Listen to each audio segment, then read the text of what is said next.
Audition కి వచ్చాను sir. Audition కూర్చో ఇలా కూర్చుంటారా? లేచి నిలబడా.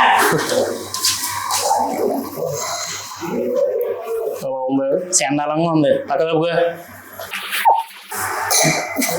ఎంత పొడుగ్గా ఉందేంటి? హీరోయినా? ఒకటి కాదు, రెండు కాదు, మూడు కాదు, చాలా కష్టాలు ఉంటాయి. పొలవమంటే వచ్చేయడం కాదు హీరోయిన్ అంటేనే. కొన్ని ఇచ్చుకుని ఉంటాయి, కొన్ని పుచ్చుకుని ఉంటాయి. ఒరే కొత్త పిల్లలు బయట పెట్టేస్తావా? అదే అమ్మా, రాత్రికి సార్ ఫ్రీ అవుతారు. నీ గురించి మొత్తం చెప్పి ఫోన్ చేయించండి, రెడీగా ఉండు. తీసుకే. అయ్యో అబోయ్, వీడు చెప్పడం మనం చెప్పలేవడం. ఏం లేదు, October 4 mister celebrity cinema release కదా. అదే చెప్తున్నా, ఇక దాన్ని కూడా చెప్తా దాదా.